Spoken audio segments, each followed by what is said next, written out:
새사랑교회 성도 여러분, 8월 10일 수요 공부를 시작하겠습니다. 계속 지금 여러분과 같이 나누고 있는 거는 이제 그 3장은 크게 두 단락으로 나눠진다고 말씀드렸죠. 1절에서 12절, 13절에서 22절. 그래서 지금 계속 우리가 공부하는 거는 이제 13절부터 같이 공부하고 있습니다. 특별히 지난주에 13절에서 15절에 있는 말씀을 같이 나눴고요. 거기에서 중요한 부분을 지금 얘기하고 있죠.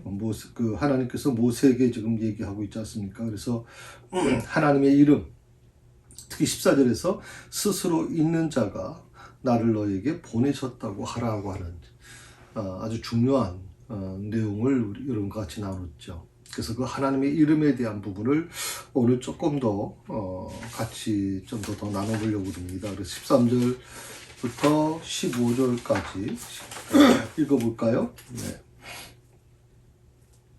모세가 하나님께 아뢰되 내가 이스라엘 자손에게 가서 이르기를 너희 조상의 하나님이 나를 너희에게 보내셨다 하면 그들이 내게 묻기를 그 이름이 무엇이냐 하리니 내가 무엇이라고 그들에게 말하리이까.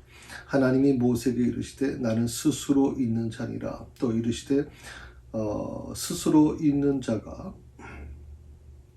너는 이스라엘 자손에게 이같이 이르기를 스스로 있는 자가 나를 너희에게 보내셨다 하라.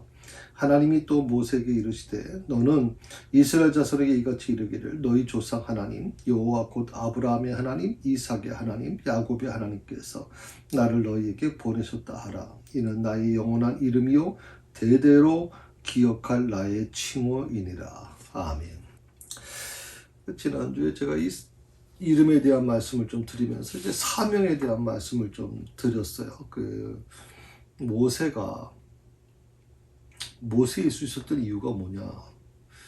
80년간 그야말로 모세란 이름 자체가 다 사라진 그래서 지금 겨우 숨만 쉬고 살던 이 모세가 어떻게 다시 대담하게 이스라엘의 그 장로들 앞에 설 수 있었고 그들을 설득시킬 수 있었고 그리고 더 나아가서 바로 애굽의 그 최고 통치권자인 바로 앞에 서서 이스라엘 백성들을 단판을 질 수 있느냐, 그게 어떻게 가능했느냐라고 하는 부분을 같이 우리가 나누면서 그것은 하나님의 이름이라고 말씀드렸어요.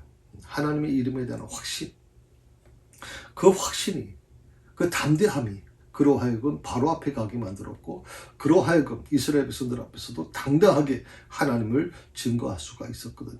그래서 우리가 하나님의 이름, 체험적인 이름이죠. 그래서 내 나름대로 성경에서 말하는 것도 물론 중요하지만 이 성경에서 말하는 그 하나님의 이름이 내 안에서 그 당시 수천 년 전에 이스라엘 백성들의 입에서 고백되어졌던 모세에게 고백되어졌던 그 하나님의 모습, 또 이름, 그 다음에 다윗에게 고백되어졌던 하나님의 이름, 수많은 하나님의 사람들에 의해서 체험되어졌던 그 하나님의 이름, 그 이름이 나에게서 고백되어져야 돼요. 내가 믿는 하나님은 이런 분이다. 내가 만난 하나님은 이런 하나님이시다. 그런 체험적인 고백을 통해서 그 하나님은 나와 함께 이루어지는 것이거든요. 그래서 그런 어떤 사명 의식이 우리에게 있게 되면 다윗이 골리앗과 맞설 수 있었던 이유는 바로 그것입니다. 다윗과 골리앗은 상대가 안 되죠. 그건 싸움조차가 안 되는 거 아닙니까? 어른과 어린아이의 싸움인데 근데도 불구하고 다윗이 골리앗 앞에 나갈 수 있었던 이유는 무엇입니까? 자신 앞에, 내 앞에 직면한 이 전쟁이 하나님께 속한 것임을 믿었기 때문에 그래요. 하나님께 속한 것이다. 이 전쟁은 바로 하나님이 주관하시는 전쟁이다. 그러므로 이 세상의 기준으로 보면 골리앗 당신과 나의 싸움은 상대가 안 되지만 골리앗이 말한 대로 나를 어떻게 보고 하느냐, 나를 우습게 생각하느냐라고 생각하지만 그러나 분명히 다윗이 고백하잖아요. 내가 믿는 하나님, 그 하나님으로 너를 대적해 나간다고 말씀하잖아요. 오늘 이 다윗이 고백했던 그 하나님은 그런 어떤 부분 체험이 있기 때문에 그 그 하나님에 대한 체험이 그 안에 있기 때문에 상황은 바뀌었죠. 상황은 더 힘들어졌어요. 그럼에도 불구하고 그 하나님에 대한 믿음은 결코 흔들리지 않아요. 그래서 제가 말씀을 드렸잖아요. 내 믿음은 어디에 근거하고 있는 거냐? 모래 위에 세워진 것이냐? 아니면 반석 위에 세워진 것이냐? 여러분, 모래 위에 세워진 집이나 반석 위에 세워진 집이나, 우리나라에서는 모래라고 하면 굳어지지 않는, 그냥 뭐 바닷가에서 이렇게 한번 집으면 다 흐트러 사라져버리는 그런 것을 우리는 모래라고 생각을 해요. 근데 근동지방은요, 모래라고 하는 것이 우리처럼 이렇게 비가 별로 오질 않잖아요. 그래서 이 근동지방의 모래 위에 세워진 집이라고 할 때, 여기에 세워진 그 땅은 일반적인 땅이 아니에요. 너무 아주 오랫동안 수분이 빠져나가서 아주 단단한 바위처럼 단단해져 버린 거예요. 그래서 처음에 거기에 집을 질 때도 그 워낙 단단한 땅이기 때문에 그 생각을 전혀 못하고 거기다 집을 짓는 거예요. 근데 비가 오면, 그 창수라는 말을 쓴 거니까 비가 많이 오게 되면 그 단단했던 땅이 녹아버려요. 그게 전부 다 이제 모래처럼 흩어져 버리는 거예요. 그러면서 기초가 무너지니까 그 집이 다 무너져 버리는 거죠. 근데 반석은 어떻습니까? 처음부터 반석이에요. 비가 아무리 와도 흔들리질 않아요. 반석 위에 세운 집이 중요한 거예요. 여러분, 믿음이 반석 위에 세워졌느냐, 모래에 세워졌느냐가 중요한 거예요. 자꾸만 믿음을, 더 큰 믿음을 주세요. 하나님 큰 믿음을 정말 체험적인 믿음을 가지려고 뭐 정말 능력 있는 믿음을 달라고 막 한없이 기도하는데, 그 믿음의 가장 기본은 뭐예요? 그 믿음이 어디에 근거하고 있냐 이 말이에요. 내 믿음이 어디에 근거하고 있느냐. 내 믿음이 모래 위에 근거하고 있다면, 기초하고 있다면 그 믿음은 언제든지 무너질 거예요. 조금만 환난이 오고 내가 감당할 수 없는 시련이 오게 되면, 창수와 같은 시련이 오면 그냥 순식간에 무너져 버리고 없어져 버린다고. 근데 반석 위에 세워진 집은 별 볼이 없어요. 비슷해요. 그냥. 그런데 비가 오면, 더 강한 환난이 오면, 창수와 같은 환난이 오면 오히려 단단한 집의 모습이 나타나게 되는 거예요. 그래서 어떻게 보면 교회를 참 조용히 주일날 와서 이렇게 기도하고 가시고, 새벽 기도 때 말없이 이렇게 와서 기도하시고, 저희 교회도 뭐 그런 분이 계시죠. 그러니까 저희 교회 교인은 아니신데 타 교회 교인이신 것 같아요. 그분이 뭐 측분이 누구신지 잘 모르겠어요. 제가 알려고 하지도 않아요. 다만 그분은 새벽에 와서 꼭 그 자리에 앉아서 기도하세요. 제가 이 새벽 기도회를 예배 중심에서 각자 기도로 바꾼 이유 중에 하나는 누구 눈치 보고 하지 말자는 거거든요. 누구 때문에 새벽 기도랑 나와서 뭐 눈 비비면서 정말 뭐 새벽 기도 나와야 믿음이 좋은 것처럼 여겨지는 그런 모습이 되지 않고, 정말 1대1로 하나님과 나만이, 다른 사람 눈치 볼 필요 없이 하나님과 나만의 어떤 신앙적인 관점에서 이루어지길 바라는 거거든요. 사실 자기 본교회를 놔두고 자기 뭐 물론 이제 본교회가 머니까 가까운 교회 이렇게 나올 때, 가까운 교회 새벽 기도회를 이렇게 나와서 기도한다는 거 쉬운 거 아닙니다, 여러분. 다른 교회를 이렇게 새벽에 자리를 차지하고 있다는 건 좋은 게 아니거든. 쉬운 게 아니거든요. 눈치도 보이죠. 또 대부분 보면 또 목사님들이 이렇게 한 번씩 뭐 이렇게 좀 말을 걸어오기도 하고, 이렇게 되면 서로 간에 참 좀 뭐 또 자기 신상을 또 소개해야 되는 부분도 있고, 그래서 사람들이 굉장히 힘들어하는 부분들이 있어요. 근데 항상 중요한 게 뭐냐면 우리가 모두 어떤 걸 하든 간에 내가 정말 내 믿음이 하나님과 관계된 것이고, 하나님이 나를 선택해 주셨고, 하나님이 나를 여기에 보내셨다, 새사랑교회로 보내셨다, 이 새벽재단으로 나를 보내셨다, 기도의 자리로 보내셨다라고 한다면 그것은 절대 흔들리질 않죠. 왜? 장소만 바뀌었을 뿐이지 나를 여기로 보내신 분은 누구세요? 전능하신 하나님이시거든요. 오늘 하나님께서 말씀하신 건 바로 그거예요. 스스로 있는 자가 너를 너희에게 보냈다고 그렇게 말하라고 그렇게 말씀하고 계세요. 인간적인 계산으로는 도저히 불가능한 일이에요. 머리로는 도저히 계산이 안 돼요. 그런데 하나님께 속한 자라면 가능할 수 있다는 거거든요. 하나님께 속한 자라면 할 수 있다는 것이거든요. 오늘 그게 믿음 아니겠어요, 여러분? 그래서 사실 믿음을 분별하기는 쉬운 게 아닌 것 같아요. 그래서 그 믿음을 분별하는 데서 예수님께서 참 재밌는 예화를 드셨거든요. 다 멀쩡하게 똑같이 보여도요. 그 이제 용광로 푸른불 속에 들어가 보면 그게 다 녹아지잖아요. 녹아지면 그냥 그 겉에 둘러싸고 있던 그냥 그 때 묻은 것들 또 뭐 잡동사니들 이런 거 전부 다 타버리고 나중에 순수한 금만 나오게 되죠. 은이나 금이 나오잖아요. 그 열기가 얼마인 줄 아세요? 보통 금을 찾아내기 위해서 그 가열하는 열은 적어도 1500도 이상이 높아져요. 모든 걸 다 태워버리는 거예요. 정금과 같은 믿음.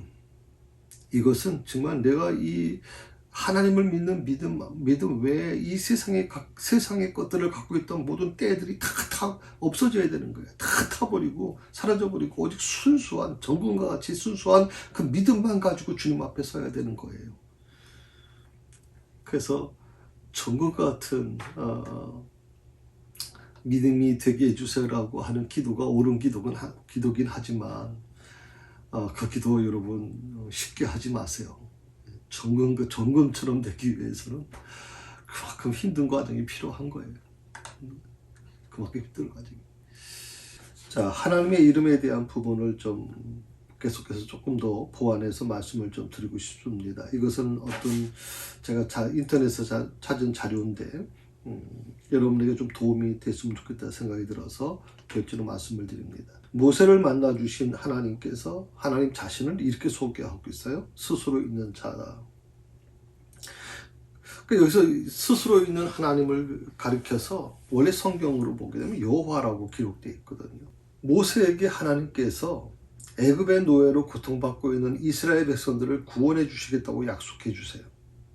그리고 하나님은 스스로 있는 여호와 하나님이라고 자신을 소개하고 있습니다. 그래서 오늘 우리는 이 모세에게 나타나신 여호와 하나님, 야훼라고 보통 야훼 하나님이라고 표현하는데 스스로 계신 하나님이 어떤 분이신가? 어떤 분이실까 그분은? 또 하나는 뭐냐면 그 하나님이 오늘 나와 여러분의 삶 가운데 어떻게 다가오고 계시는 하나님이실까? 그것을 좀 알아보는 그런 시간이 되기를 원합니다. 이 13절에서 15절에 있는 말씀은 지난주에 구체적으로 대한 내용을 말씀을 드렸고 오늘은 바로 이 부분 모세에게 나타나신 하나님, 그 하나님 스스로 계신 하나님이 어떤 분이신지 첫 번째 주제, 두 번째는 그 하나님이 스스로 계신 그 하나님이 오늘 나와 여러분의 삶 가운데 어떻게 다가오고 계시는 하나님이신지 이 두 가지에 대해서 좀 여러분과 같이 은혜를 나누고자 합니다. 첫 번째는 하나님은 우리에게 영원한 하나님으로 다가오시는 분이다. 영원한 하나님으로 다가오신다. 영원한 하나님.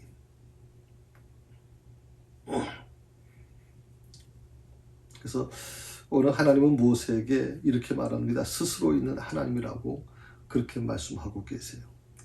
이는 하나님은 누군가에 의존해서 존재하시는 하나님이 아니라는 거예요. 누군가에 의해 존재하는 하나님. 그러니까 제가 이름이라는 부분을 계속 말씀을 드리고 있잖아요. 이름이라고 하는 것은 누군가 붙여준 거예요. 우리가 나무를 보면서 저 나무는 무슨 소나무야, 저 나무는 무슨 뭐 떡갈나무야, 저 나무는 무슨 뭐 고무나무야 라고 할 때 그것은 누군가 그것을 붙여준 거예요. 여러분 뭐 저 우주에 있는 별이라든지 그 태양계를 보세요. 거기 보면 어떤 그 아주 반짝이는 별을 보게 되면 그 별을 먼저 발견한 사람이 이름을 붙여서 보통 이름을 부르잖아요. 이름이 있다는 얘기는 누군가에 예속되어 있다는 뜻이에요. 누군가에게 예속되어 있다. 하나님은 누군가에서 의존돼서 존재하시는 하나님이 아니라는 거예요. 하나님은 홀로 모든 만물을 다스리시는 하나님이심을 뜻하는 거예요. 그러니까 스스로 있는 하나님, 야훼, 여호와 하나님은 바로 그런 분이에요. 그리고 하나님은 과거에도 또 현재에도 미래에도 있을 하나님이라는 뜻이 그 안에 내포되어 있어요. 과거, 현재, 미래. 내가 늘 여러분에게 이런 말씀을 제가 드리죠. 우리는 지금 현재를 바라봅니다. 요즘에 일반적인 영화 같은 데서 보면 이제 미래에 대한 그런 어떤 영화들이 많이 나오잖아요. 몇십 년 후의 영화들이. 어떻게 보면 상상을 피는 거죠. 물론 그 중에서는 60년대인가 70년대에 만든 영화가 지금 우리가 지금 화성을 탐사하고 하는 이 모든 것들을 60년 전에 우주선이 성공한 그 영화가 만들어진 거 보면 어떻게 보면 대단한 거죠. 그 60년, 70년대에는 상상도 못했던 일을 그것을 마치 일어난 것처럼 영화를 만드는 거 보면 그 만드신 분들도 대단하다 생각이 드는데, 오늘 여기서 중요한 게 뭐냐면 우리는 현재만을 보잖아요. 과거를 볼 수도 없죠. 과거는 그냥 우리가 역사를 통해서 배우는 거지 과거를 볼 수 있는 사람이 어디 있어요. 우리가 과거로 돌아갈 수 없잖아요. 또 미래로 갈 수도 없잖아요. 미래가 무슨 일이 있을지 예측을 할 수 있지만 미래를 보고 볼 수는 없단 말이죠. 그래서 과거에도 현재에도 미래에도 있을 그 하나님이라는 뜻이 나는 스스로 있는 하나님이다, 여호와라고 하는 이름에 포함되어 있다는 거예요. 그러니까 다시 말하면 스스로 있는 하나님이라는 말씀 안에는 하나님이 영원히 존재하시는 하나님이라는 뜻이 들어있다는 거예요. 영원히 존재하시는 하나님. 보통 신학에서는 그 하나님의 특성을 이제 말할 때 그것을 가리켜서 이제 속성이다, 그러니까 하나님의 속성이다라고 이렇게 말을 해요. 그러니까 하나님의 속성이라고 하는 것은 하나님이 가지고 있는 특징들을 말하고 있어요. 하나님의 속성은 하나님이 가지고 있는 특징들. 예를 들면 하나님의 그 전지전능하심, 무소부재하심, 하나님의 거룩하심, 하나님의 신실하심 등 이런 것들이 하나님의 속성에 속하는 것들이거든요. 그러니까 하나님이 어떤 분이시냐 라고 할 때 우리는 그 하나님은 전지전능하신 분이다, 무소부재하신 분이다, 그 하나님은 거룩하신 분이다, 하나님은 신실하신 분이다 라고 할 때 그것이 이제 하나님의 속성을 얘기하는데, 하나님의 거룩하심에 대한 부분만 가지고도 벌써 몇 주 공부할 수밖에 없죠. 전지전능하심에 대해서도 마찬가지고. 그래서 전지전능하심에 대한 것은 우리가 창세기에 있는 말씀을 중심으로 하나님의 전지전능하심을 얘기할 때가 있고요. 또 무소부재하신 하나님은 삼일체 하나님에 대한 얘기를 할 때 우리가 보통 이렇게 얘기하죠. 무소부재하신 하나님. 그리고 거룩하심에 대한 부분, 하나님의 거룩하심은 우리 인간의 거룩함과 다른 거죠. 하나님의 거룩하심은 인간이 과연 그 근처에 들어갈 수가 없는 거죠. 그래서 그 거룩하심을 본 자는 누구나 다 죽어요. 살 수가 없어요. 왜? 너무 거룩하신 분이기 때문에, 그 거룩하심에 우리가 들어갈 수가 없기 때문에.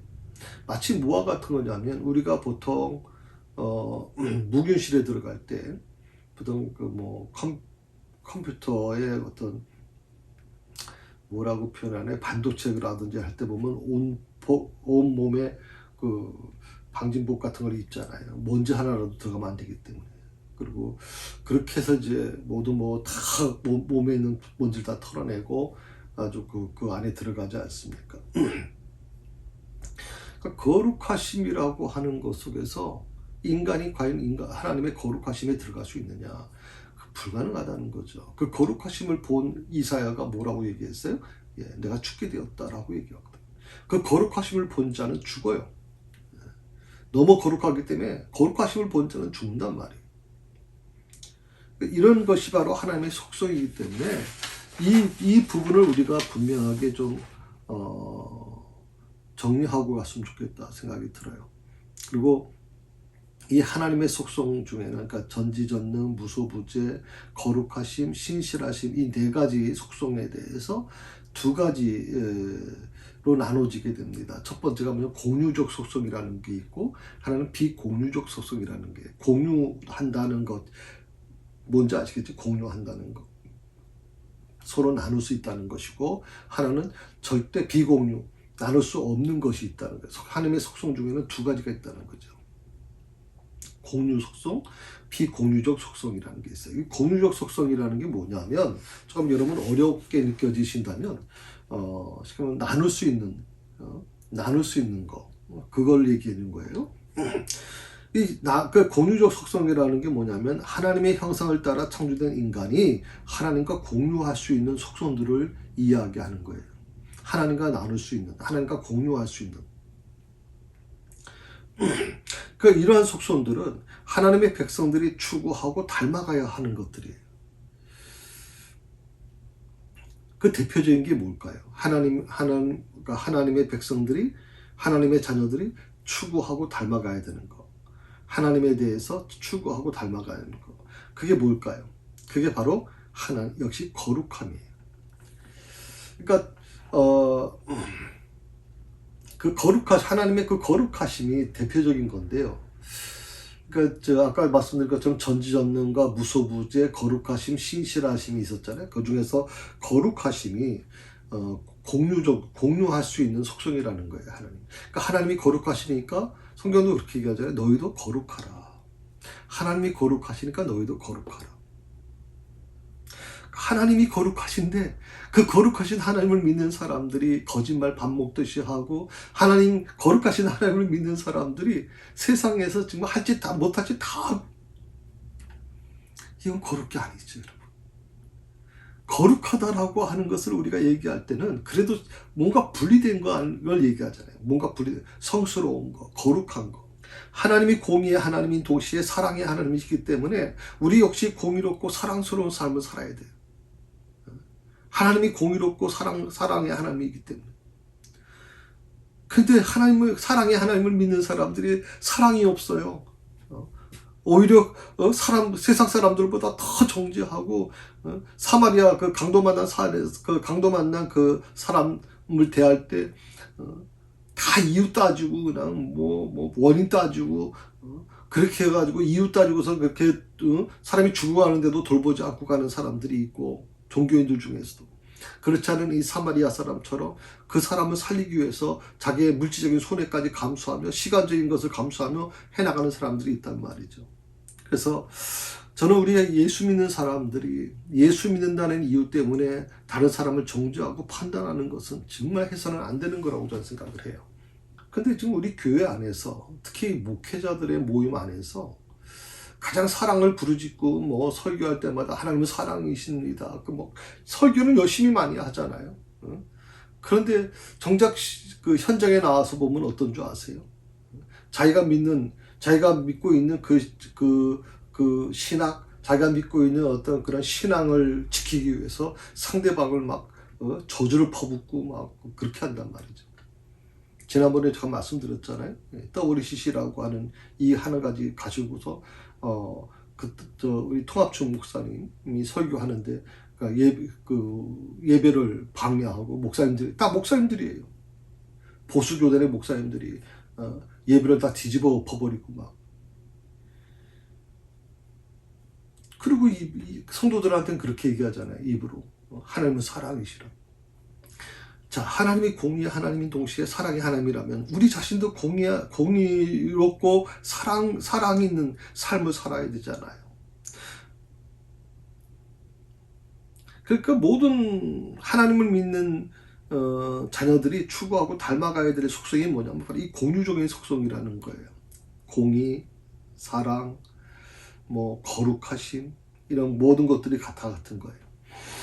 그런데 반대로 비공유적인 속성이라는 게 있어요. 그러니까 공유되지는 못하는, 공유해서는 안 되는 거, 절대 공유가 안 되는 것을 바로 비공유적인 속성이라고 그러거든요. 그것은 하나님만이 가지고 있는 특별하고 독특한 속성이에요. 그러니까 인간이 닮아갈 수 없는 속성.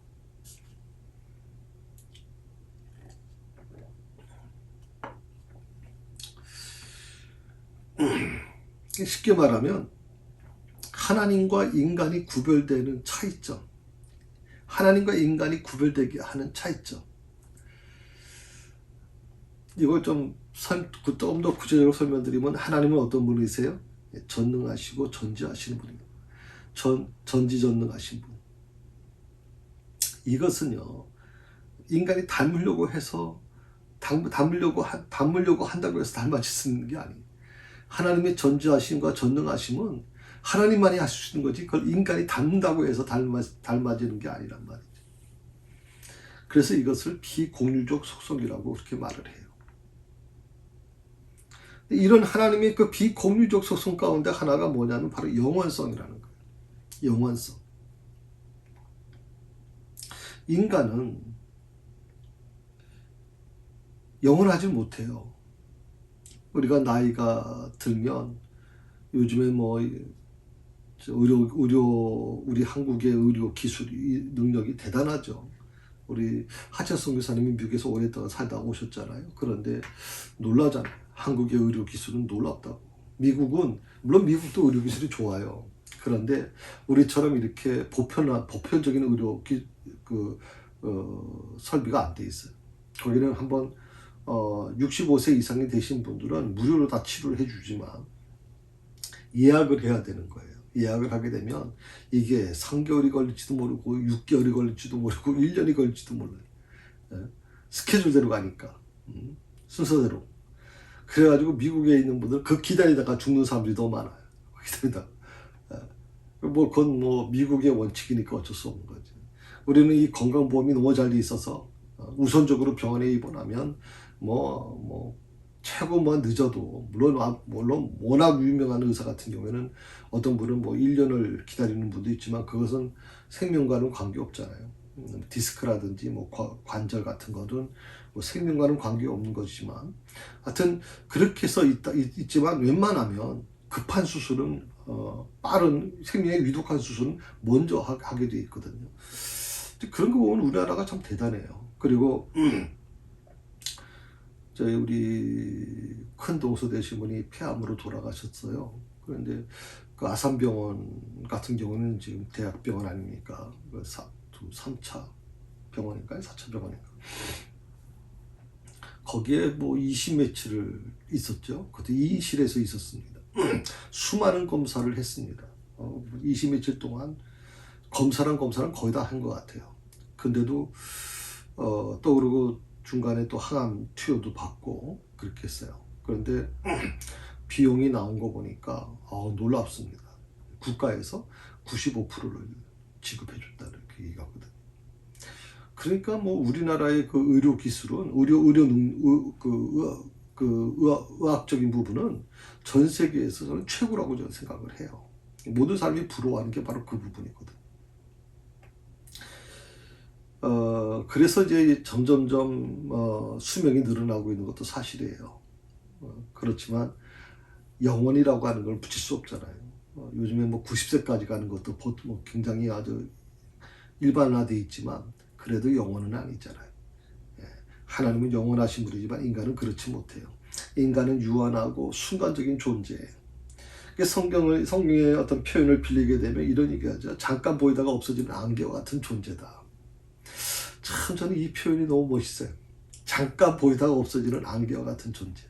새벽에 운전하다 보면 그런 게 있어요. 새벽에 하다 보면 음무가 막 안개가 껴가지고 앞이 잘 보이질 않아요. 막 깜빡깜빡거리기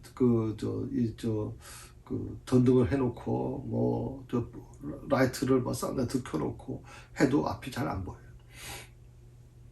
근데 그 안개가 그렇게 짙은 안개인데 조금 높은 산에 있다가 내려와 보면 안개가 없어져 버린단 말이죠.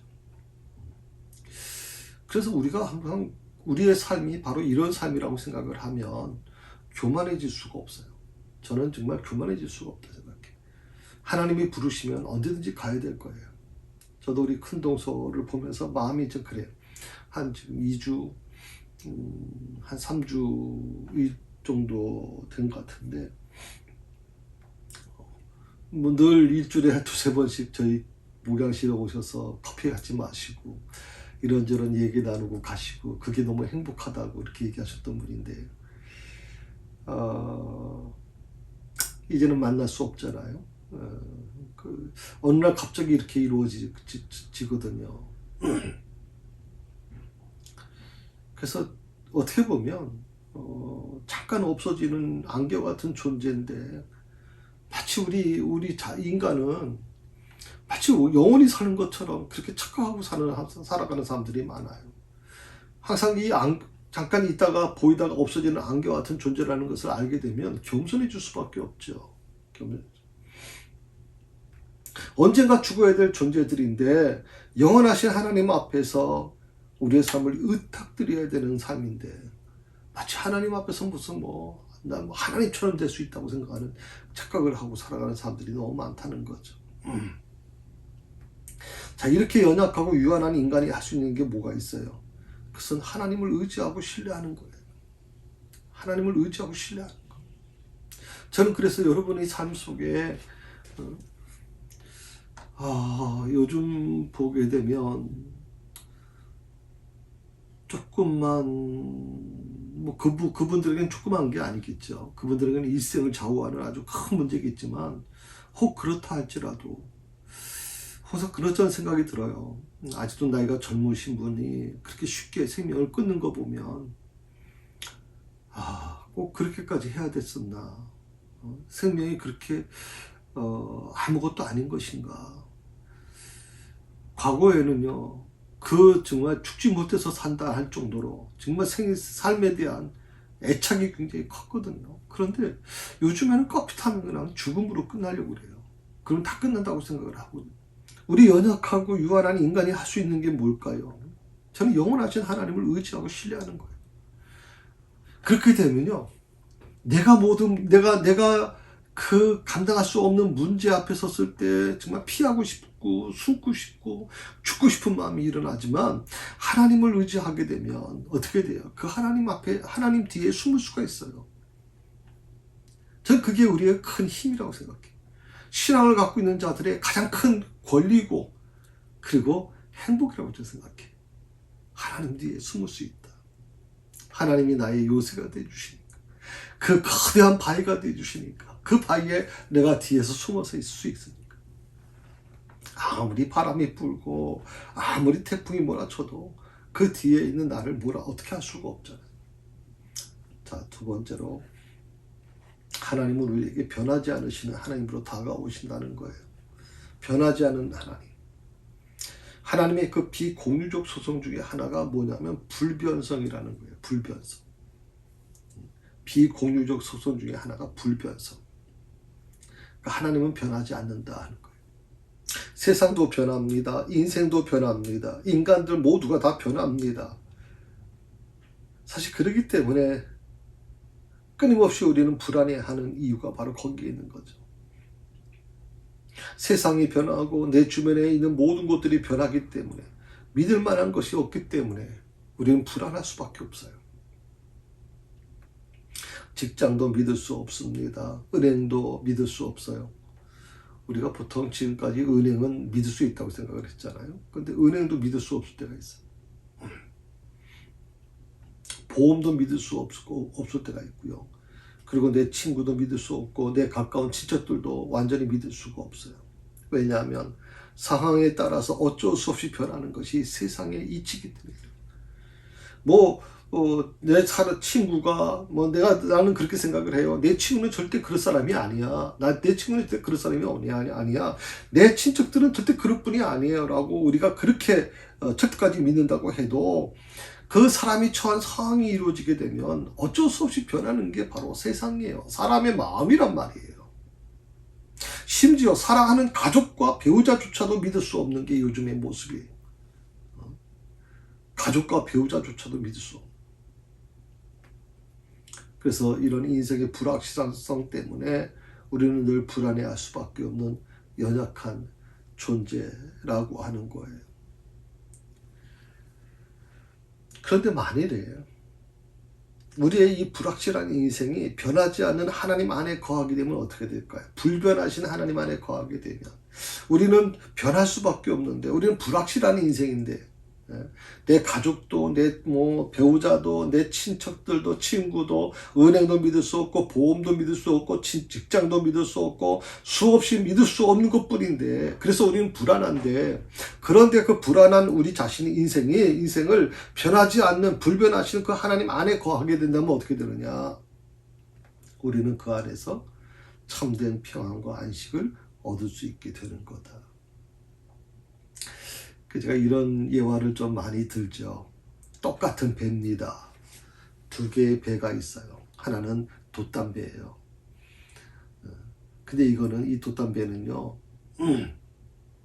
바람만 조금만 불어도 막 파도에 그 바람만 조금 불어도 막 이리저리 요동칩니다. 그래서 그 작은 배에 탄 사람은 막 멀미가 나고 죽겠다고 난리칩니다.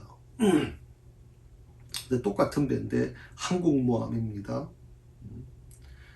거기에는 뭐 한 몇천 명이 타죠. 6천 명이 탄다 그러고 뭐 축구장 뭐 몇 개만한 그거 아닙니까? 항공모함은 똑같이 파도가 칩니다. 거긴 거대한 태풍까지 붑니다. 근데도 불구하고 항공모함은 끄덕도 하지 않습니다. 움직이지도 않아요. 자, 우리가 왜 쉽게 자꾸 내 믿음이 흔들릴까요? 나는 열심히 기도하고 열심히 정말 하나님을 의지한다고 하는데, 그렇게 믿고 왔는데 왜 어떤 문제 앞에서 그렇게 쉽게 막 내 믿음이 흔들리고 내 삶이 막 요동치는 걸 느낄까요? 그 이유가 뭘까요? 나는 불변하는 것은 불확실한 인생 속에 살기 때문에 그래요. 불변하지 않은 그 하나님, 변하지 않는 그 하나님의 그 모습, 성경은 바로 그분이 언약을 지키시는 하나님이라고 그렇게 소개하고 있거든요. 만약 그 하나님 안에, 그 언약을 지키시는 하나님 안에 우리가 거한다면 어떤 일이 있을까요? 저는 평안과 안식을 얻을 거라고 생각해요. 저는 여러분의 믿음이 돛담배에 탄 믿음인지 아니면 항공모함에 탄 믿음인지를 좀 생각해 봤으면 좋겠어요. 똑같은 배를 타고 있지만 항공모함에 탄 사람은 그 파도 앞에서 서서 오히려 즐길 거예요. 그런데 이 돛담배에 탄 사람은, 돛담배 같은 믿음을 가지고 있는 사람은 그 바람 앞, 그 파도 앞에서 그냥 벌벌 떨고 그냥 죽겠다고 난리칠 거예요. 여러분, 어떤 환경이든 간에 그 환경을 대하는 사람의 믿음의 차이에 있어서 이렇게 달라질 수밖에 없는 거예요. 오늘 15절에 보게 되면 이렇게 말씀하고 있어요. 하나님이 또 모세에게 이르시되 너는 이스라엘 자손에게 이같이 이르기를 너희 조상의 하나님 여호와 곧 아브라함의 하나님 이삭의 하나님 야곱의 하나님께서 나를 너희에게 보내셨다 하라. 그러니까 하나님은 모세에게 아브라함의 하나님 이삭의 하나님 야곱의 하나님이라고 그렇게 말씀하고 계세요. 그러니까 이 말씀을 주신 이유가 뭘까요? 그것은 하나님께서 이스라엘 백성들의 조상인 아브라함과 이삭과 야곱, 믿음의 조상들 아닙니까? 그들과 맺은 언약을 450년이 지난 지금까지도 잊지 않으셨다는 거예요. 그것을 기억하고 계시다는 것을 알려주고 계시는 거예요. 그러니까 모세를 통해서 하나님이 말씀합니다. 내가 너희와 이 약속을, 나는 언약을 지키는 하나님인데 너희는 잊을지라도 나는 잊지 않았다. 그게 잊지 않은 게 뭐냐? 너희 조상 아브라함과 이삭과 야곱과 맺은 언약, 450년 전에 맺은 언약을 나는 450년 동안 한 번도 잊어본 적이 없다라고 말씀하고 계시는 거예요. 저는 이 말씀을 듣는, 이 모세 입에서 나오는 이 말을 듣는 순간 이스라엘 백성들이 얼마나 충격을 받았을까 하는 거예요. 그들은 하나님이 잊어버렸었다고 생각을 했어요. 잊어버렸다고 생각을 했어요. 특히 애굽에 살아가면서 애굽의 신에 대한 것이 다신론이 물들어 버리면서 하나님이 우리를 잊어버리셨나 보다 라고 생각을 했을 거예요. 근데 하나님께서 뭐라고 모세를 통해서 말씀하시냐면 나는 너희를 잊지 않았다. 450년 동안 나는 너희를 잊지 않았어.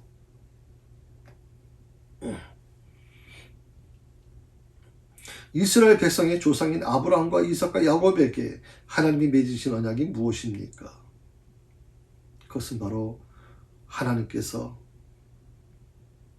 그들을 사랑하고 그들을 축복하시겠다는 약속이거든요. 분명한 것은요, 하나님은 하나님이 말씀하신 언약을 끝까지 지키시는 분이에요. 할렐루야. 하나님은 약속을 번복하시는 분이 아니에요. 하다가 중단하시는 분도 아니에요. 하나님은 한번 맺은 언약은, 말씀하신 언약은 끝까지 지키시는 하나님이시다. 세상에 아무도 믿을 이유가 없다고 느껴지시나요? 그렇다고 하면 나에게 약속하시고 그 약속을 끝까지 지키시는 하나님, 변함이 없는 그 하나님을 온전히 믿고 좀 신뢰해 보셨으면 좋겠어요. 저는 그런 하나님을 믿고 있다는 게 행복해요. 저는 그런 하나님을 전할 수 있다는 게 저는 행복해요. 제가 목사지만 저 이단이나 아니면 뭐 타 종교에서 말하는 어떤 그런 뭐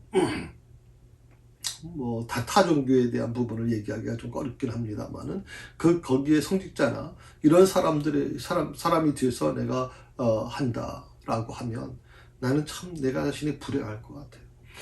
내가 일생 동안 나는 열심히 살아왔다고 생각하고 열심히 믿었다고 생각했는데 나중에 보니까 그것이 아니라고 느껴졌다면 얼마나 불행한 거겠어요. 이 세상에 아무도 믿을 리가 없다. 그러니까 사람들이 자살을 하고 젊은 사람이 자기 그 인생을 다 포기하죠. 그렇지만 우리 믿는 사람들, 하나님을 믿는 사람들은 어떻게 됩니까? 나에게 약속하신 것이 있어요. 하나님은 그 약속을 끝까지 지켜주시겠다고 약속해 주신 하나님이세요. 그 약속한 것을 끝까지 지켜주시겠다. 변함이 없는 그 하나님을 우리는 온전히 믿고 신뢰해야 될 것입니다. 이처럼 영원하시고 변치 않으시는 하나님은 내 삶에 저 멀리 계시는 분이 아니에요. 우리가 너무 힘들 때는요, 하나님이 너무 멀리 계시는 것처럼 느낄 때가 있어요. 너무 멀리 계시는 것처럼. 너무 힘든 일을 겪을 때는 가족들도 위로가 안 될 때가 있고요. 주변에 있는 사람들이, 성도들의 말조차가 위로가 안 될 때가 많아요. 그래서 우리가 보통 고난을 당하는 분이 있을 때 그냥 옆에 가서 뭐 위로해 준답시고 뭐 집사님 많이 힘들지요, 용기 내세요, 뭐 그렇게 얘기하시는 분들이 계시지만 물론 그게 나쁘다는 건 아니에요. 그러나 그 당사자에게는 큰 위로가 되지는 못한다는 거예요. 너무 힘들 때는요, 하나님이 멀리 계시는 것처럼 느껴져요. 내가 뭐 하나님께 하나님 아버지라고 부를 때 하나님이 마치 메아리처럼, 허공에 맺혀진 메리아처럼 저 산에서 들려오는 메아리처럼 멀리서 다시 돌아오는 것 같아요. 다시 돌아오는 것 같아요. 그런데 하나님은 오늘 말씀 속에서 중요한 얘기를 해주시고 있어요. 영원하시고 변치 않으신 하나님이시다. 그 하나님은 멀리 계신 분이 아니다. 하나님은 어떤 분이세요? 전지전능하신 하나님이시고 영원히 변치 않으시는 하나님이시다. 전지전능하신 하나님이시고 영원히 변치 않으시는 하나님이시다. 그래서 저는 제가 중3 때 만난 그 하나님은 지금 60이 된 이 나이에서도 변하지 않으시는 하나님이라는 걸 깨달아요. 어쩌면 제 신앙은 바로 이 중3 때 고정되어 있어요. 그때부터 정말 하나님을 위해서 살겠다. 그때는요, 정말 주님을 위해서 뭐든지 할 수 있다고 생각을 했어요. 주님을 위해서. 나는 내 몸을 다 내어주더라도 난 주님을 위해서 뭐든지 할 수 있다고 생각을 해왔거든요. 그러니까 어떻게 보면 거의 40몇 년을 그렇게 주님을 붙들고 살아왔는데 나는 이 백일몬 목사는 많이 삶 속에 변질됐다고 저는 생각해요. 제 믿음도 많이 달라졌고요. 또 뭐 상황에 따라서 많이 흔들린 적도 있었고 그래요. 그런데 전 제가 믿는 하나님은 결코 변함이 없으시다. 제가 중3 때 16살에 만나는 그 하나님은 지금 60이 된 지금 제 안에 그 하나님은 동일하신 분으로 계시다고 생각을 해요. 그래서 그 전능하신 하나님, 영원히 변치 않으시는 하나님이 연약하고 불안한 내 인생을 불쌍히 여기고 계시고 저와 여러분의 인생 한가운데 찾아오셔서 사랑과 긍휼을 베푸시는 하나님이시라고 저는 그렇게 믿고 있습니다. 사랑과 긍휼을 베푸시는 하나님.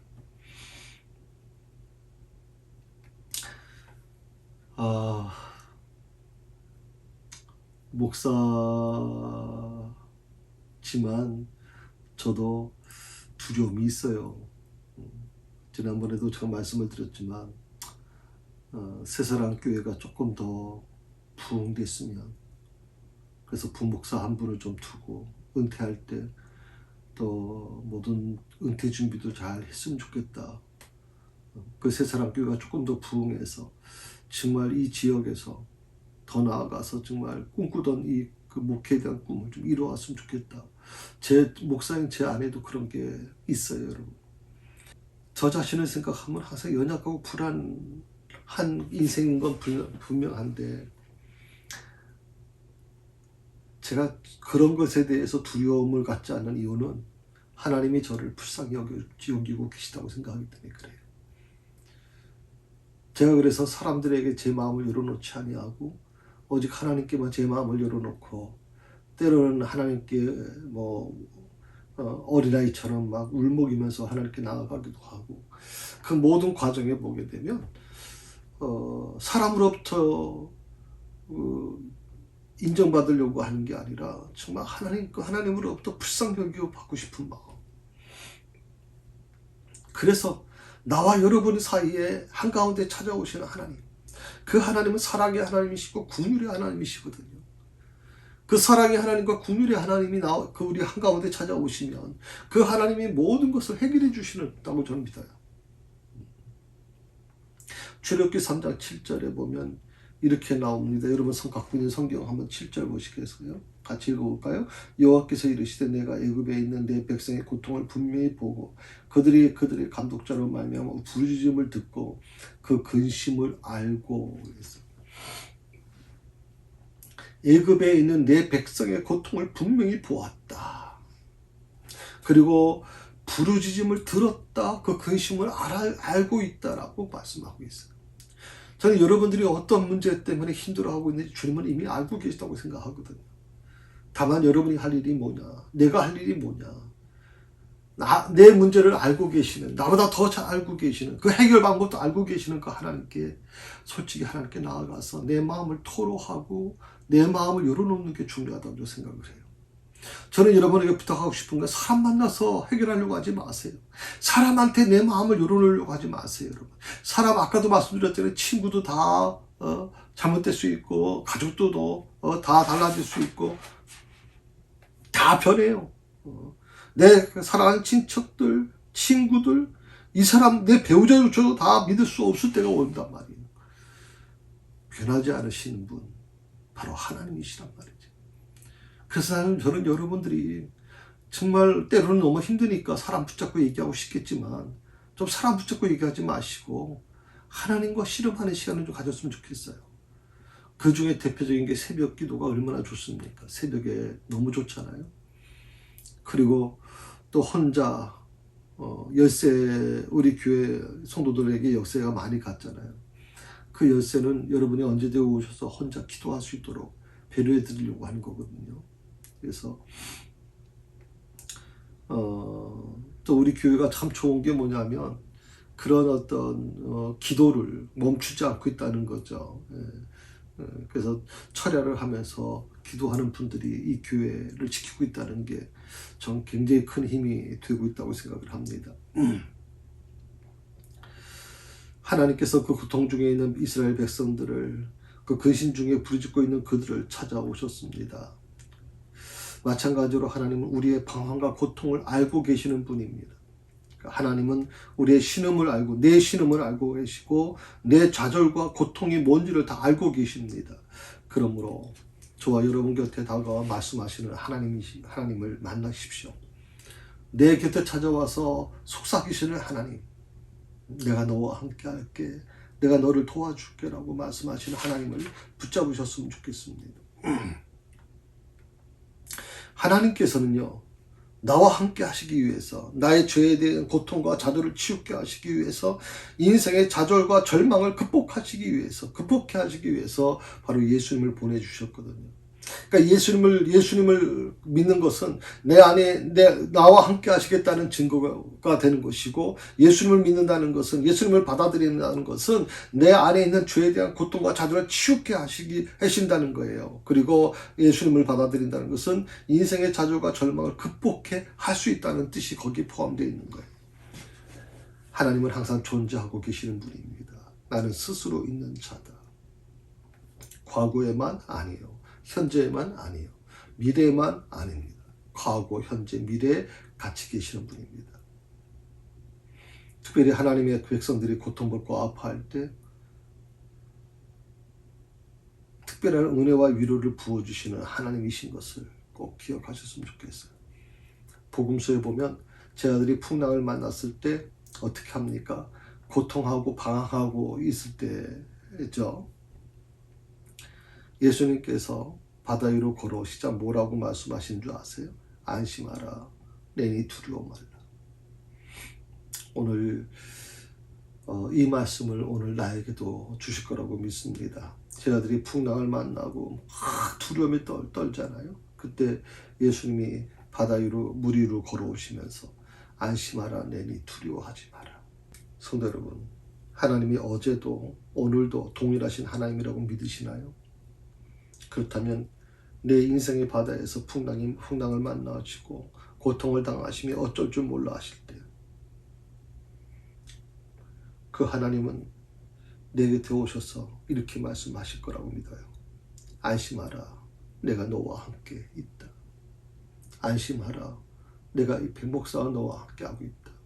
안심하라, 내가 세상의 성도들과 함께 있다. 유한하고 불완전한 인간이 정말 예수님을 나의 구주로 믿고 영접하는 순간 어떻게 바뀌어지는 줄 아세요? 하나님으로부터 영원한 생명과 안식을 선물로 받게 돼요. 영원한 생명과 안식을 선물로 받는. 그러니 너무나도 큰 기쁨 아닐까요? 요한복음 17장 3절에 보게 되면 이렇게 선포하고 있어요. 영생 곧 유일하신 참 하나님과 그가 보내신 자 예수 그리스도를 아는 것이니라. 아멘. 할렐루야. 오늘 예수님의 이름 13절에서 15절, 13절에서 15절 3장 공부를 마치겠습니다. 다음 주에는 16절부터 말씀을 이어가도록 하겠습니다. 한 주간 승리하십시오. 하나님 감사합니다. 주님을 만나게 해주셔서 감사합니다. 그리고 모세에게 알려주셨던 그 하나님의 놀라우신 이름의 그 신비함을 우리가 같이 나눴습니다. 아버지, 오늘 저희가 고백하는 하나님도 똑같은 변함없인 하나님인 것을 믿습니다. 과거와 현재와 미래와 함께 하실 하나님. 그 하나님께 모든 것을 맡기며 내 삶에 찾아온 모든 고난과 시련을 주님 뜻에 맡기면서 거대한 바위와 같은 요새와 같이 나를 지켜주시는 하나님 뒤에 나는 숨어 하나님의 위로와 하나님의 안식을 얻는 그런 하나님의 믿음의 사람들이 될 수 있도록 도와주옵소서. 우리가 속해 있는 우리의 믿음은 결코 흔들리지 않게 하여 주시고 어떤 태풍 앞에서도 흔들리지 않는 그런 하나님 믿음이 될 수 있도록 주여 인도해 주옵소서. 감사하오며 예수님의 이름으로 기도드립니다. 아멘.